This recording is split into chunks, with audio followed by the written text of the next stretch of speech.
It's time for the Rick Smith Show. Now, here is the voice of the working class, Rick Smith.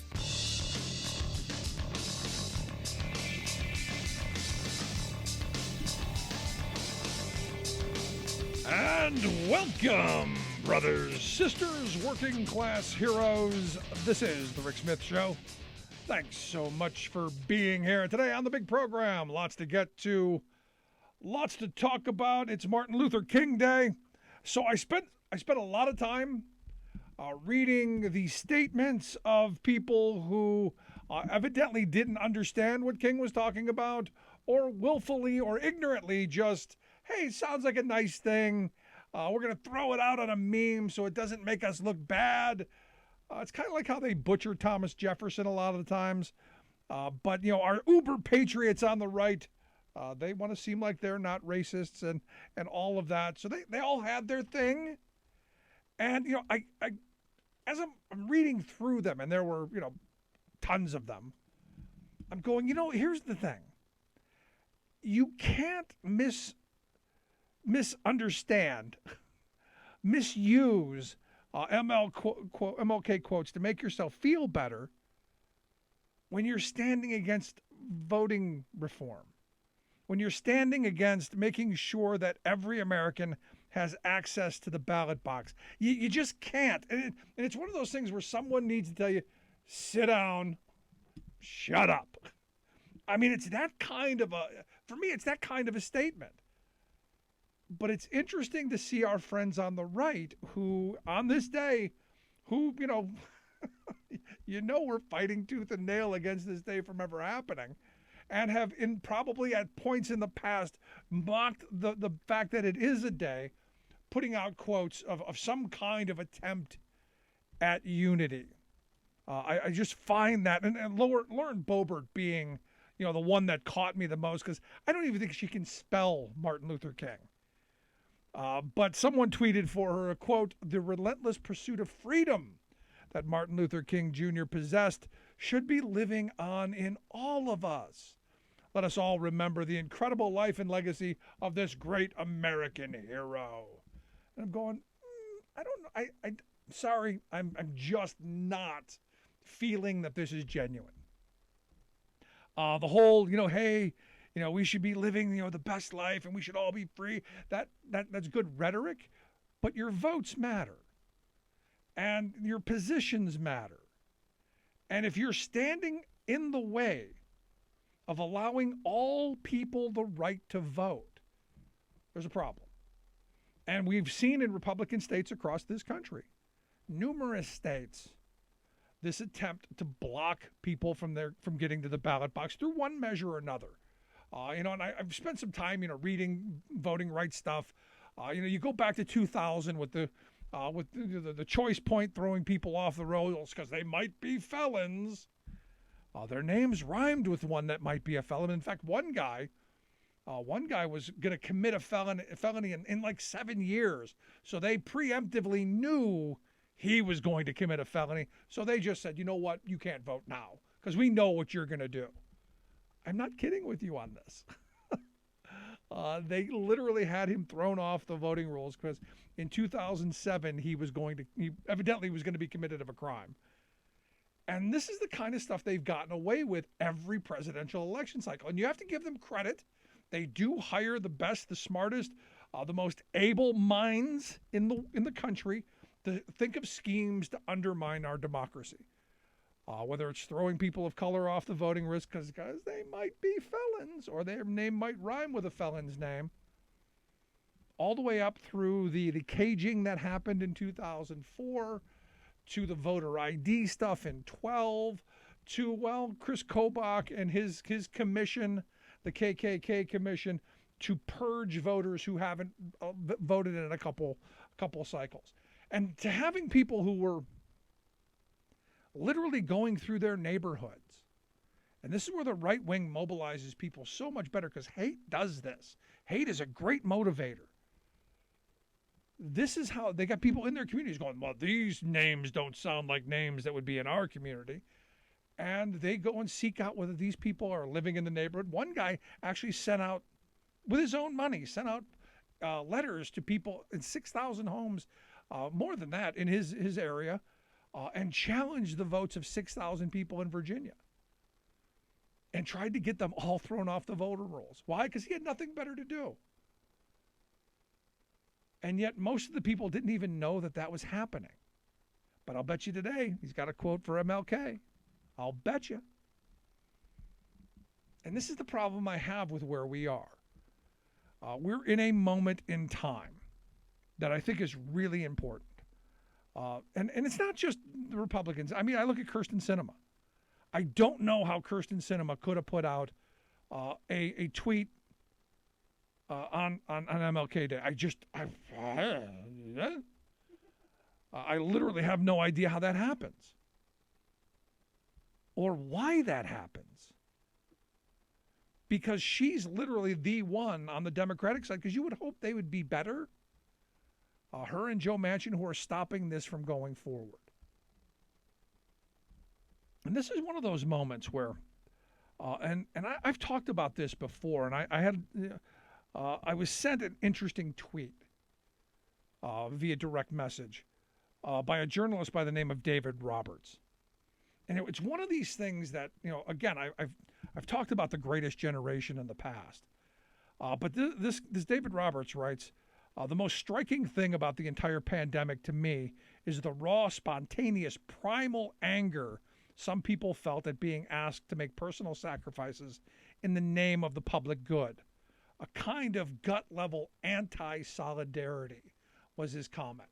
And look, I see this in this moment as being all part of the same kind of scenario, whether it's on the voting rights side, whether it's on the pandemic, or it's anything. We've been splintered and moved and pitted against one another so efficiently and so well that there's no way together in this moment. And, when I was younger, I always pushed back against the labeling of my grandparents' generation as the greatest generation. We've all heard that the World War II generation, they were called the greatest generation. As I've gotten older, and now understand, here was my rationale. I believed that in moments of crisis, that in these moments of crisis that you don't have a choice. You're backed into a corner and you've got to fight your way out of it. You've got to somehow unite. You've got to come together and you've got to move forward. And I'll use 9/11 as an example. 9/11, no matter whether you voted for George Bush or not, you didn't hear anyone going, I want George Bush to fail. The day after 9/11, everybody was on the same page.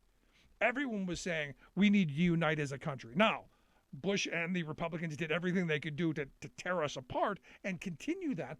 But in that moment, we were reacting to our challenge. And I've always believed that. I had always believed it, that every generation rises to the challenge, that we all figure out how to come together, or there's not going to be a future. We don't have a choice, has normally been my argument. But I'll tell you, over the years, I've grown, I've matured a little bit, and I've realized that the idea of rising to the challenge together is not assured. It's not something that's guaranteed. It's not something that is going to happen naturally.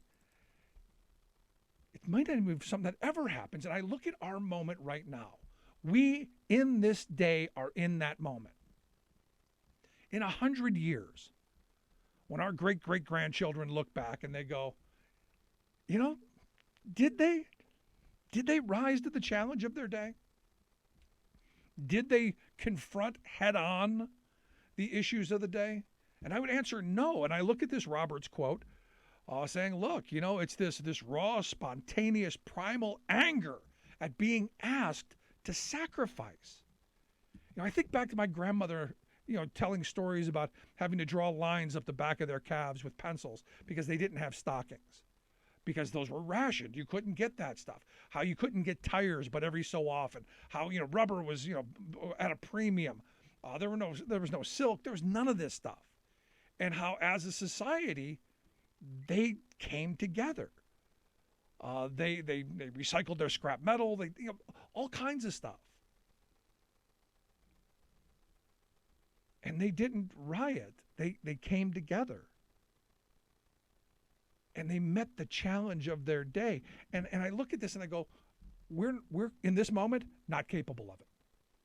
Not capable of it at all. In fact, what we're doing as we speak in states all across this country is we're making sure that if there is a deadly variant around the corner, if something worse than Delta or Omicron or something comes down the pike that is going to be, as contagious but as deadly as the others, we're screwed, because we're not going to be able to rise to that challenge at all, because we're putting into place laws all across this country to ensure that local governments can do nothing. It's all about hamstringing and handcuffing government's ability to react to crisis, to leaders being able to lead. It's all about the lowest common denominator dominating the conversation, the loudest, least educated, the bottom of the bottom, deciding what can or cannot be done. And that's a scary place to be. In 100 years, will we be looked back upon as the greatest generation? In this moment, no. Under no circumstance. Now, is it helpless? Are we helpless? Is this hopeless? Are we completely screwed? I want to say no. I want to say that we have the ability to move forward. I want to say there's better opportunities, there's better hope, there's a way that we're going to be able to somehow unite. And on this day, I think of Dr. King's legacy. I think of the idea of pulling people together, the unity, and more importantly, his belief that economics played a huge part in this, and why he was such a big proponent of the labor movement, and why the labor movement supported him. We can solve our inequality problems. We can solve all of our societal problems. I truly believe first in the workplace. Once you begin that stronghold of democratizing the workplace and making sure that people are treated with dignity and respect, are paid a fair and decent wage, and have opportunity for the future, I believe that they take that empowerment and they move forward into public life, like my grandparents' generation did. Now, unfortunately, all my grandparents are long since passed. But the memories of the stories that they told, the organizing that went on, the unity, the solidarity, the community that was built out of that, gives me hope that it's possible we can do it again.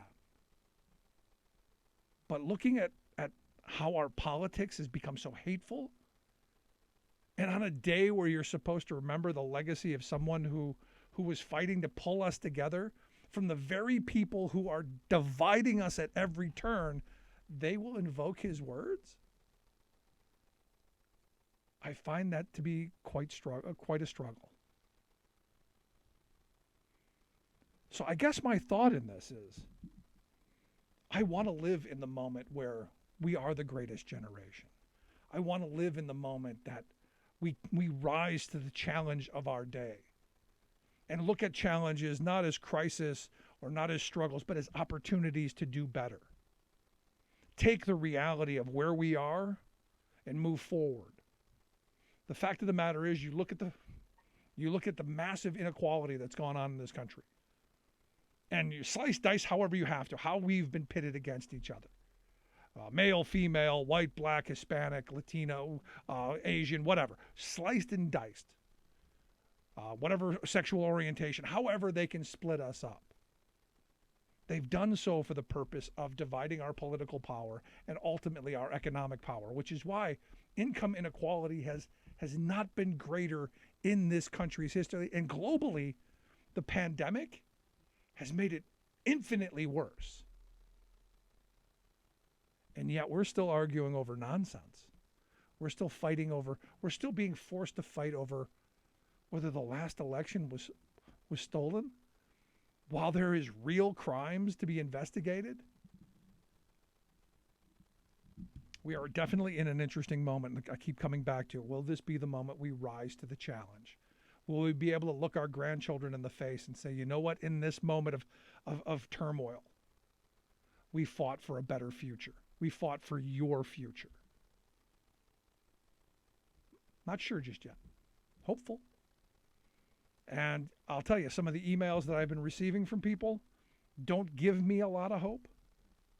So I'm hoping folks who are in the mind of we can do better, do send us emails and do communicate with us. You can email me, rick@thericksmithshow.com. Also, you can download our podcast. Make sure you get a hold of that because, I don't want to have to sell you beet juice in order to keep our program afloat. No beet juice because it's not great. So download the podcast at thericksmithshow.com. But at this moment, we have an opportunity. And for me, out of this moment, since the racial component is not my lane, it's not my alley, the economic part is. How we unite, I don't care whether you're white, black, Hispanic, male, female, gay, lesbian, transgender, I don't care what it is. The work that you do should be compensated well, with reasonable benefits, dignity, and respect on the job, opportunity for all, and it should all be in a nice little written package. And how do we do that? Simply the way I've been fortunate enough my entire working life to be able to be employed with a union contract that lays it all out. Every working person in this country should have a union contract that pays them a living wage with life-saving health benefits and a retirement security package that makes sure that in their golden years, they're not eating cat food out of a tin can. I don't think that's too much to ask for in the wealthiest nation in the history of civilization at its wealthiest moment. I just don't think so. In this hour, we're going to talk a little bit about the Great Resignation, what's going on in the workplace, and why are so many people leaving the workplace. And also, Oxfam's got a new report out. New report, same as the old report. Inequality's bad and getting much, much worse.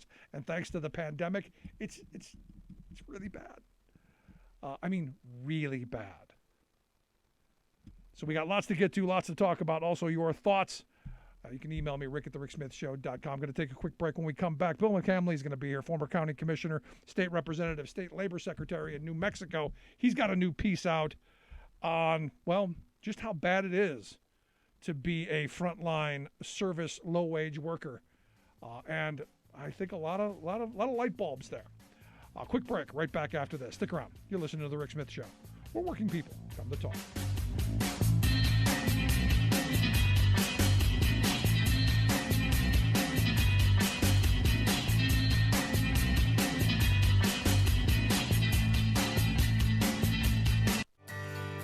From the steel mills of Pennsylvania, to the auto factories of Michigan, to the modern makers movement, manufacturing makes our nation great. I'm Scott Paul, president of the Alliance for American Manufacturing. We bring business and labor together to advocate for policies that everyone can agree on. Together, we can strengthen manufacturing and create good-paying American jobs. Help us keep it made in America. Taking on climate change. This is our moment to get it right. And here's how we do it. By putting the American auto worker on the job. Building the electric cars and trucks that take us where we need to go without the pollution that's warming the planet. The cars we love, the trucks we depend on, all made right here in America by union auto workers. More electric vehicles. That's how we build a clean energy future. That's how we take on climate change.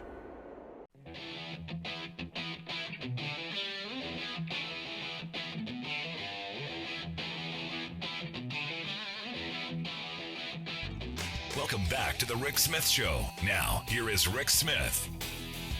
So, looks like the RNC is going to pull out. Not usually something they do. Evidently, they're not thrilled with the Commission on Presidential Debates, and they are threatening to take their ball and go somewhere else. Because I don't know why. Evidently there's some rift going on. For 3 decades we've had this commission set up these debates, and they have rules that you should follow. And I know the Republicans don't feel they need to follow the rules, but they're talking about pulling out. And to be honest, part of me goes, good riddance. And then we'll see where it takes us. Anyway, here to share some thoughts on some good news in the state of Ohio. The gerrymandered maps out. And here to share some thoughts on those gerrymandered maps, I've asked David Pepper to come talk with us. David's a former chairman of the Ohio Democratic Party. He's also the author of Laboratories of Autocracy, a wake-up call from behind the lines. David, thanks for taking time for us. Thank you. Good to be with you. So let's start with the RNC pulling out. No more. Evidently, they don't want debates anymore. Yeah, I mean, that party just continues to sort of spiral away from any sense of normalcy. You know, you've got Kevin McCarthy doing what he's doing, and every day Ronald McDaniel sends out some crazy message, and now it's they are just truly careening off into the wild extreme. But you know, I mean, and there's one reason I wrote this book. Like, nothing should surprise us anymore. I mean, this is the whole group there is just spun off into this undemocratic existence that we need to be prepared for just about anything. And if we're not, it'll be on us. Yeah. Let's get to the news today. Evidently, the founder of the Oath Keepers has been charged. 17-count indictment. The seditious conspiracy. Evidently, they wrote their treason down, and they've got a lot of the signal messages. And it was exactly what I think we all knew it was. They did a bunch of planning in this. Is this going to matter? Yeah. I think it will matter. I mean, I think that there are two tracks. I do think they started slow, but this January 6th congressional committee is clearly getting some receipts and some goods, and I'm glad they're going to make it all public before there's a risk that they might not be there anymore. And let's just hope the DOJ is plugging away, because they've got 4 years to do it. I mean, I've always worried about the time frame on the 2 years because of the midterm, and so they've got to move quickly. But my sense is they are, and clearly McCarthy, Jordan, and others are hoping to run out the clock in court before they have to do anything. But the fact that the DOJ is bringing those, it tells you something. And if they've got signal and all that stuff, awesome. I mean, we need to get to the bottom of this. And you know, something I saw the other day is, well, you know, the voters don't care about this. There are the things the voters care about, and you better focus on those. And the things that you just have to do. And you have to take this all the way to ground and figure out what happened and get it all out there. And I don't know if it polls in the 60s or the 20s, but this is about justice and accountability. If you don't have accountability when people are still like this, it'll happen again. And so it's really important that it's not what you run on in 5 months. This is kind of like the voting rights issue too, but it's critical that you do it for our democracy, for rule of law. So it looks like that momentum's building, and that's good. Now, I find it interesting that McCarthy, who evidently right after what happened on January 6th happened, he told Representative Jamie Herrera Butler that he called Trump on January 6th, told him to call off the riot, and Trump told him, well, Kevin, I guess these people are more upset about the election than you are. I think he's never disputed that. I think he should have to testify to that. Yeah, I mean, I think they need to. My attitude, and I think you'll like it, is the Republicans are used to Democrats not fighting to the end. And I think sometimes in a room somewhere, people like Mitch McConnell kind of chuckle. God, they never really do it.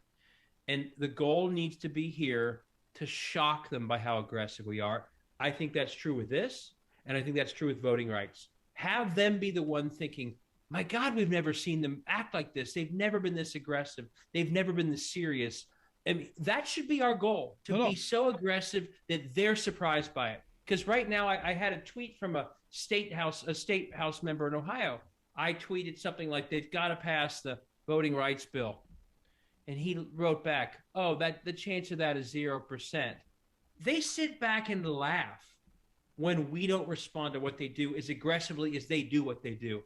No, you're right. That's got to end. You know, that's true on January 6th, and that's true on the protecting democracy. Yeah, I go back to the Bush era.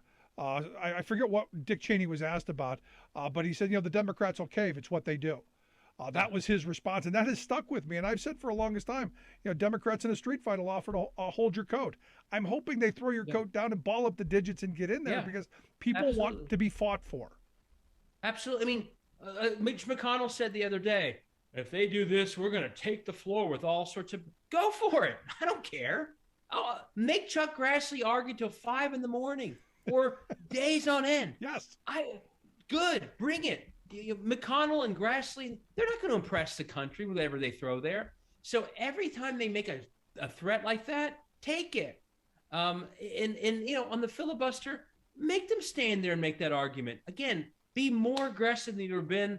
Be more aggressive than they've ever seen and expect. And then you're probably getting to where we need to be. Right. No, I've been saying that for years. This isn't just Yeah. today. I've been saying this for years, David, and I'm sure you have too. But, here's the thing. I mean, you've got someone like Manchin and you got someone like Sinema who bend the fly in the ointment. And it seems to be consensus right now. The voting thing done. Even Biden's kind of conceded. I guess I should worry about more optic. Don't let a speech today stop you. Keep going. Here's the other thing I'd say. Like, you have a whole country watching. If we really think democracy is at risk, we act like it. If we don't act like it, the average person thinks, well, it must not be a risk. They're not acting like it's at risk. They're not making Chuck Grassley stand there for 3 days and make an argument. They let him filibuster without even having to be in the room. So if you act calm and normal, but you're trying to convince people there's a real crisis, they're gonna look at your action. They're not gonna believe you. No. And I thought Biden's speech the other day was very good. But I will say, at the risk of criticizing him, when he said, I've been silent for too long, my response was, why were we ever silent? Why? Silence, when they're attacking democracy in every state, is a gift.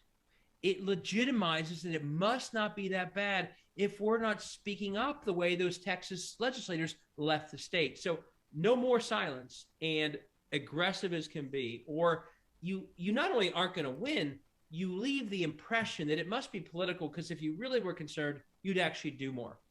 And that's why even the Democratic senators on issues like this, I don't think it's good enough to say that I'm going to vote the right way. It's got to be, are you behaving in a way that people actually think there's a crisis happening? No. I'm not an alarmist by nature. We are in a crisis. This is a crisis of democracy. And if we don't all figure it out and act like it quickly, the side attacking is going to win. Well, you're absolutely right. Now I want to get to Ohio, because the gerrymandered maps evidently are out now. If I remember right, it was something like how these maps were made, where like Republicans were going to win like 12 seats or something outrageous. Well, those are yet to come. We struck down the state House and state Senate maps, which were equally screwed up. It'd be very surprising if the same court that ruled that way doesn't strike down, you just said, a state that should be 8-7, maybe 9-6 on a bad year is 13-2 on their map. It's hard to see the 4-3 ruling that we just had not be the predictor of that case too. And not to toot our own horn, we shocked them when we won 3 Supreme Court races out of 4. We went on offense. We knew the Constitution had been changed by the voters, 75%, 25%. But unless we had a fair court, and the fair court we generated was 3 Democrats, 3 Republicans, a Chief Justice who had voted against gerrymandering, we knew unless we gave ourselves a chance to fair court, the language would mean nothing. So when I talk about shocking people, Biden communicated pretty clearly that they weren't going to try and win Ohio in the fall of 20 when they needed to. Our attitude was, okay, fine, go win some other state, but we're winning the Supreme Court seat. That's where we're putting our money. That's where we're fighting. That's what we're talking to voters about. And we had a Democratic endorsed candidate win Ohio, that Supreme Court seat, the decisive one, by 10 points when Biden lost here by 8. And I know that the other side was like, my God, they fought for that seat and they grabbed it from us. We beat an incumbent. Because of that win, we just saw the map struck down. So when I talk about, we knew where to go. We knew what the stakes were, even with the bad news about, Biden prioritizing other states. We shocked, and I've heard this from the other side, that when they see our financial reports after the year, they're like, good God, the Democrats went for broke in that race. We caught them by surprise. That's kind of how we have to do things. Just really, understand the key levers of power.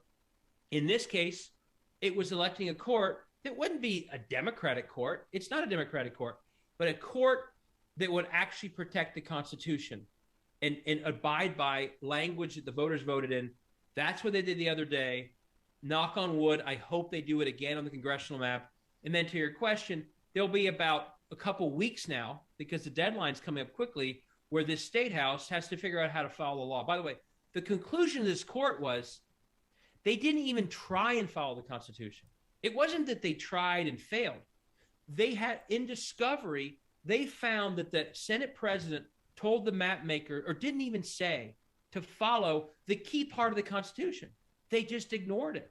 So the conclusion wasn't that they tried and failed. It was they did not even attempt to follow the Ohio Constitution, by the way, which 75% of the voters had voted on the language that was in the bill, in stake in that case.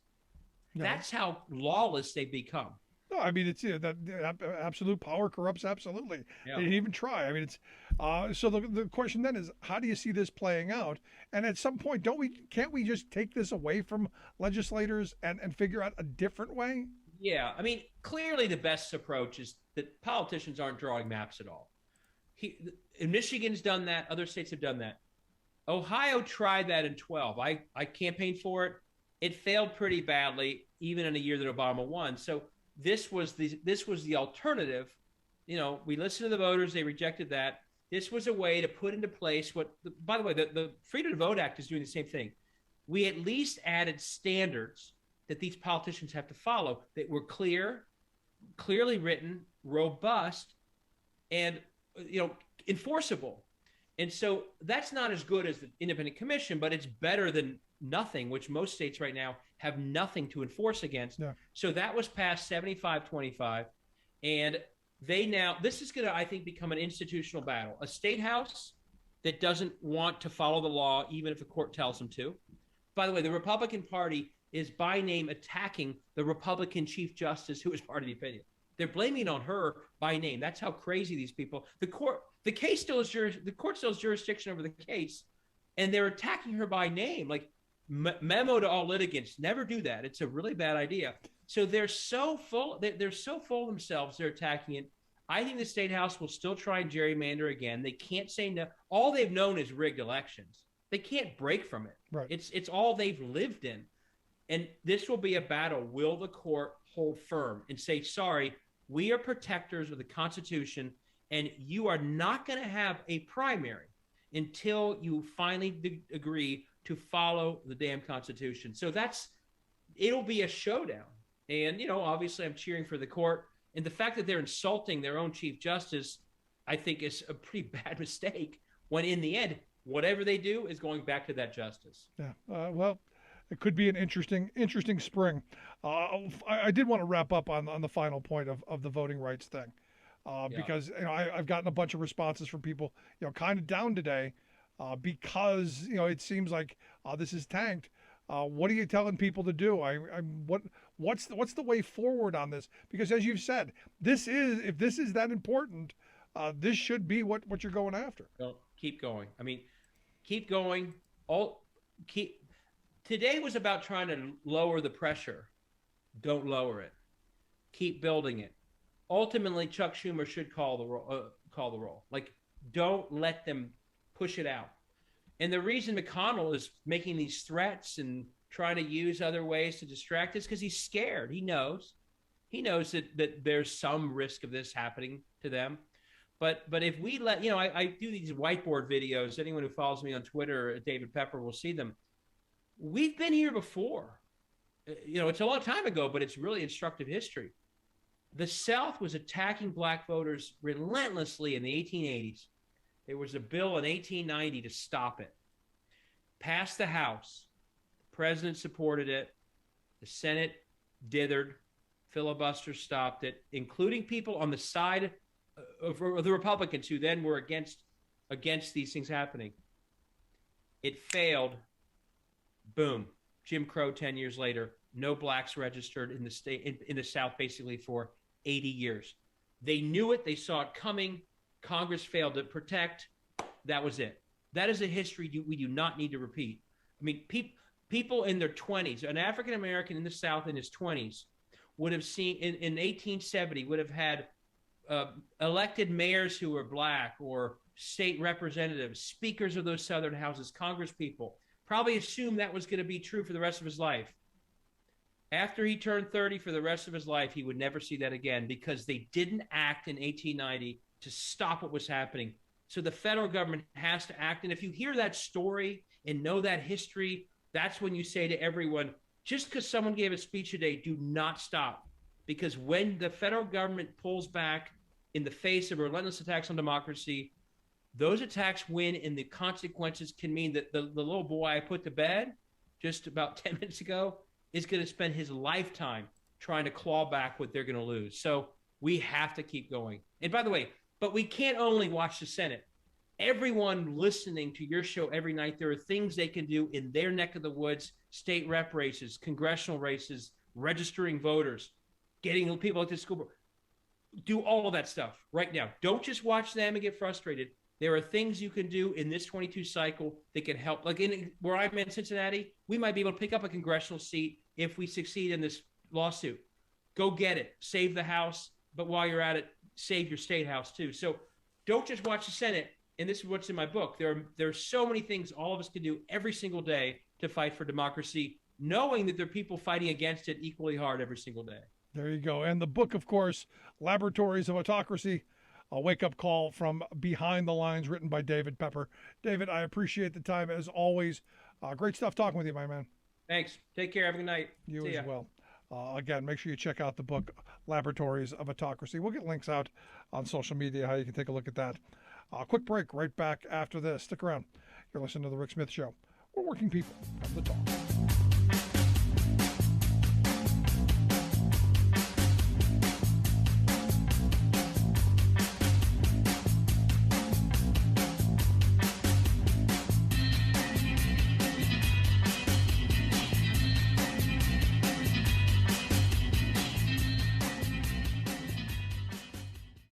I've been driving buses for 5 years, and my day-to-day routine is I wake up a little earlier than most people. I get on a bus, I go out, I pick up some students and make sure they get to school nice and safe. Here in Fairbanks, Alaska, that can be a challenge because of the winter weather and the icy roads.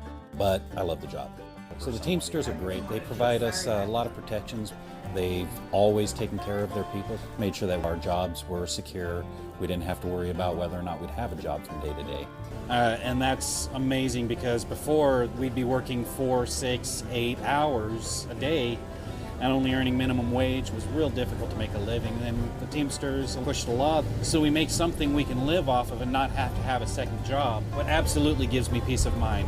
The union membership allows me to focus on this job without having to worry about whether or not my family is going to be taken care of.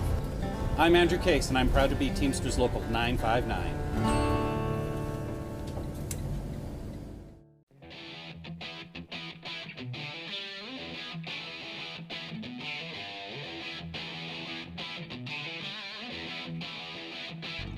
Welcome back to the Rick Smith Show. Now, here is Rick Smith. So the new Oxfam report out, and this is the yearly report on inequality around the globe, and they make some suggestions on how we can close this massive inequality gap. And as I was reading through some of it, I'm going, this is just like last year and the year before and the year before and the year before and the year before and the year before, of course, and the year before that, of course, and only it's worse. And you go, how could it be worse than all? It's worse. As they point out, the 10 richest people in the world have more than doubled their wealth from $700 billion to $1.5 trillion. That is a rate of $15,000 per second. $1.3 billion a day thanks to COVID. And you look at this stuff and, it's just, we've made a new billionaire from March through the pandemic, from March of 2020 to November of 21, a new billionaire created every 26 hours. So yay for the billionaires. The only problem is on the flip side, as they point out, over 160 million more people have been pushed into poverty. So if you're on the side of the two economies, one for the very wealthy and, well, the rest of us getting screwed, welcome to the globe. And here to share some thoughts on the most recent Oxfam report, I've asked my good friend Mateus Vernango to come talk with us. Mateus is an economics professor there at Bucknell University. Mateus, thanks for taking time for us. Well, thank you for having me, Rick. So always a pleasure to be here. So do you agree with my assessment? Same old report, same old stuff, only worse this time? Yes, it's been coming. So the history of inequality is not complicated. It got better from the, basically the late 30s. It started slightly earlier, but, it really gets significantly better in the 30s, and it gets worse from the 80s. I wonder what happened through the 30s to the 80s that make inequality come down, and what happened through the 80s onwards that makes it consistently always worse. And so inequality, it has worsened. This report just brings those results, on a global basis. I should say there's some things that inequality is one of those issues that almost everything in economics is it's not really a science. It's the old joke from John Kenneth Galbraith is still sort of worthwhile. The economics, he said it for financial forecasting that it was created in order to make astrology look serious. But you can generalize that for economics. So economists are, it's in many ways it's an ideology of the elites to support free market economics and the policies that favor the wealthy. So they're not very good at telling you why inequality has gone up and so on and so forth and those things. But and so I'm sure you can find somebody to come here and tell you, oh well, it's not that bad. But part of the reason is that some countries in the periphery of the world, so China and India, have grown over the last 20 years, 30 years fast. And so you can still say, because of that, if you count all of the Chinese together, between countries, inequality has sort of not, has diminished somewhat in certain aspects. But, within countries, so in China itself, it has gotten much worse. So overall, it's terrible. The numbers are we're in a second Gilded Age. That's how bad it is. Now they're arguing that what was the statistic? The number of like 252 of the richest men on the planet have a combined wealth more than 1 billion women living in Africa, Latin America, and the Caribbean combined. So basically, people you could fit into a good-sized room have more wealth than 1 billion people on this planet. And I'm sorry, I'm not seeing a distribution system that's actually working here. And the woman who was quoted from Oxfam, her name was Gabriella Bucher. She said billionaires have had a terrific pandemic, and that the blame is neoliberalism. Surprise! It's exactly what we've always said it is going to be, in her view. Yeah, free market economics has, again, it's an ideology. It does serve up a purpose. So it's not surprising that this is going on.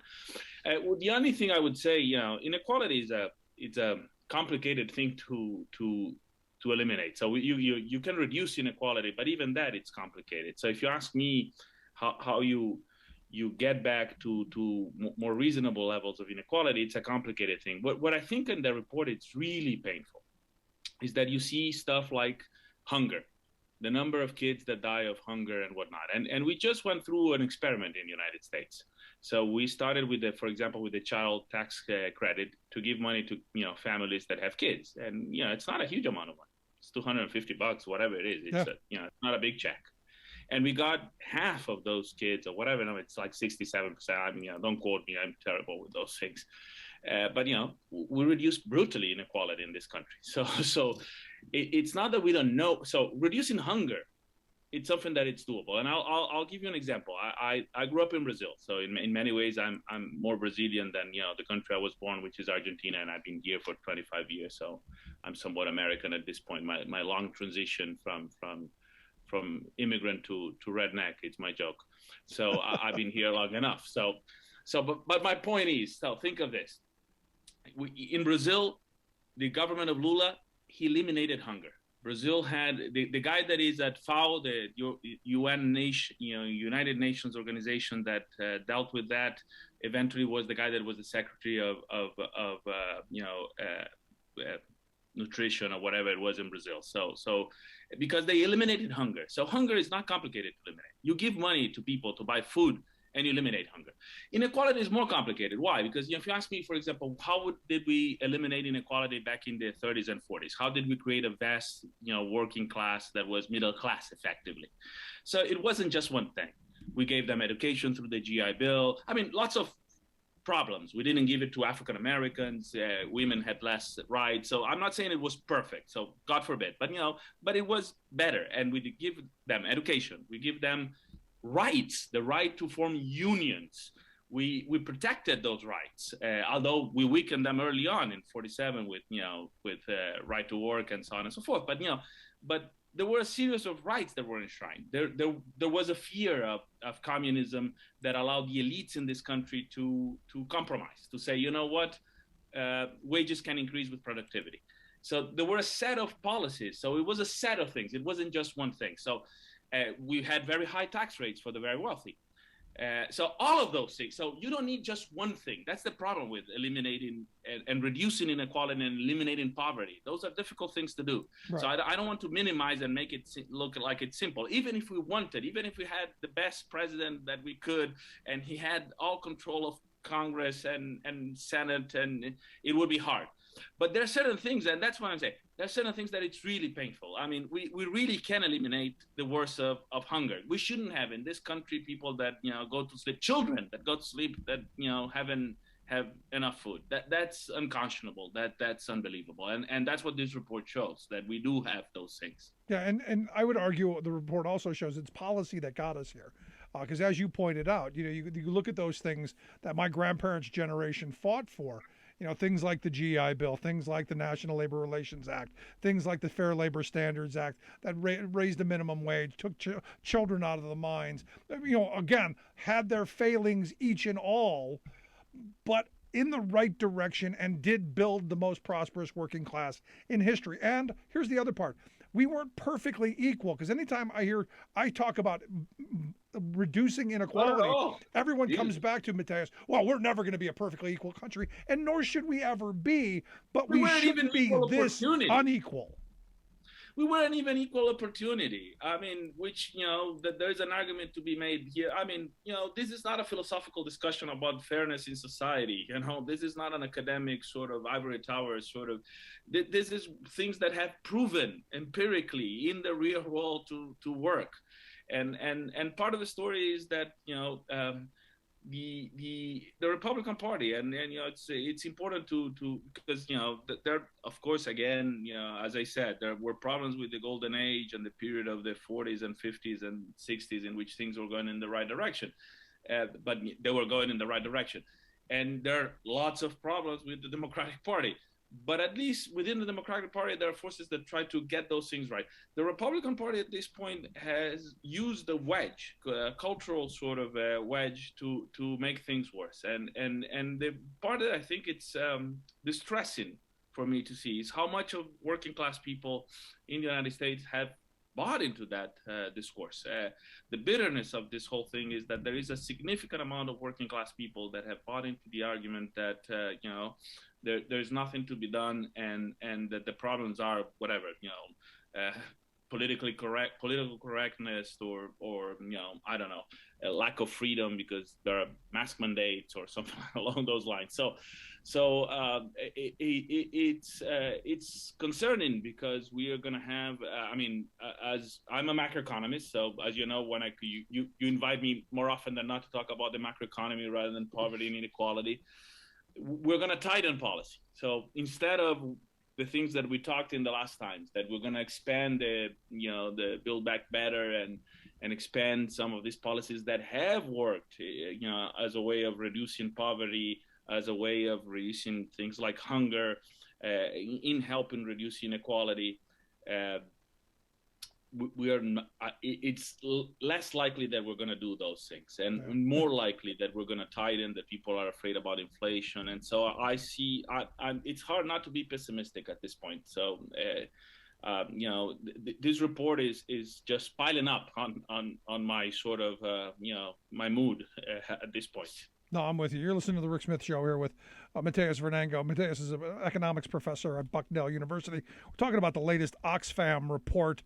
That again, much like the last series of reports, bad, only this one much worse. Now, Mateus, they did come out with some recommendations for governments to do some things. One of the things that they said is claw back a massive amount of the gains that the billionaire class reaped during this pandemic.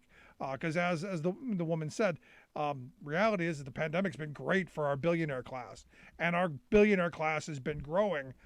So to take that money, invest it in things like education and healthcare and climate change and ending gender-based violence and all kinds of things in that way, tackle sexist and racist laws against women and racialized people, also end laws that undermine the rights of workers to join and form unions, and the other one that wealthy governments like ours have to waive intellectual property rights over the vaccines to get these vaccines into poor developing countries, for not just for the reason that, and I would argue not for the reason just because we care about those people, but for the radical self-interest of, if we don't help them, it could boomerang around back to us. So this should have already been done, in my view.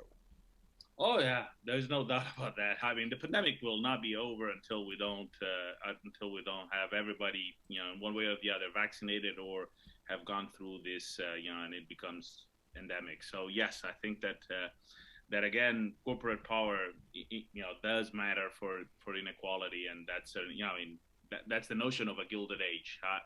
I say this as a joke, but think of this. I always ask my kids in class there at Bucknell, tell me the name of millionaires of the Gilded Age of, back then. And they all know names. They know the Vanderbilts and the, Rockefellers and whatnot. And I tell them, give me names of the current ones. And they all know they're, Bezos and whatever, Bill Gates is and so on and so forth. And then I ask, tell me the name of a millionaire of the 50s and 60s. And they don't have names. And you know why they don't? Because there is no iconic millionaire of that era. And, that should tell you something about, seriously. And so there is something to be said about doing those things. But I think also, even, those would be difficult things to do to get, we're not going to get to 90 marginal tax rates to these people. But I want to emphasize this because I think it's important. The American government is not broke. Debt is in domestic currency. I come from Argentina. Our debt is in foreign currency. That's broke. We're broke. We depend on the IMF. The IMF, this is big, perhaps as big as the vaccines. The IMF should be giving money away. And the U.S. has a lot of power, and Biden has a lot of power in, moving that away, in that direction. But the U.S. doesn't need even to tax the wealthy. We should tax the wealthy, but we can spend on those. There is nothing. The size of the tax, child tax credit in comparison to what we spend on the military it's tiny. So the fact that we don't do that, it's criminal. Yeah, no, so I'm right. Should be doing those things. I am right there with you. It is criminal, and the fact, and this is where I've talked about a number of times. We're talking about $250 a month that changed the lives. Literally changed the lives of so many people. Out of poverty. Children out of poverty. It's infuriating. To tell the truth, it's infuriating. So it's hard not to get angry about this kind of stuff. No, it's not. So let me ask you last kind of line of questioning on this, because, ultimately we see this report every year, and ultimately it basically makes us, to pay attention for a couple of days, and then it collects dust on a shelf. Is this year any different?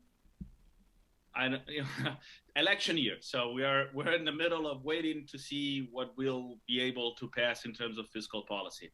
We just reinstated Mr. Powell, who is, I'm sure a decent man and none worse than any of the other, recent chairmen of the Fed that we have had. That is saying we're going to tighten monetary policy. We're obviously clear that not only we're not going to pass, let alone fiscal policy, not do anything about voting rights. So it seems that the possibilities of passing more radical legislation regarding things like taxes for the wealthy or extending, poverty programs and so on and so forth are very limited. So as I said, it's very hard to look at the current situation and not be despondent. All the things that I've read have been comparing negatively Biden with Carter. And again, Carter was a decent man, and we wish we had somebody. Again, it's not comparable to Trump. So I'm sure Biden does care about the things we were just talking, but it doesn't seem he will have the tools to make the difference. And it all comes back down to 2 Democrats and 50 Republicans. At the end of the day, while I beat up on Manchin and Sinema, the reality is there are 50 Republicans that are standing by as children are going to go to bed hungry tonight because they couldn't get something passed through. And to me, that to use your word, that's criminal. It's criminal. That's simple. Mateus, I appreciate the time. As always, great talking with you, my friend. Oh, thank you for having me. Our good friend Mateus Fernango, professor of economics there at Bucknell University. I mean, seriously, the fact that we are in the wealthiest moment in this country's history, and yet $250 could change the lives of so many people. And we learned that. But that was one of those things we knew. And what we also know is no matter what they claim Joe Manchin said, that they just spend the money on drugs and booze and stuff, people spend it on what they needed: food, child health care, medicine. That's what they used it for.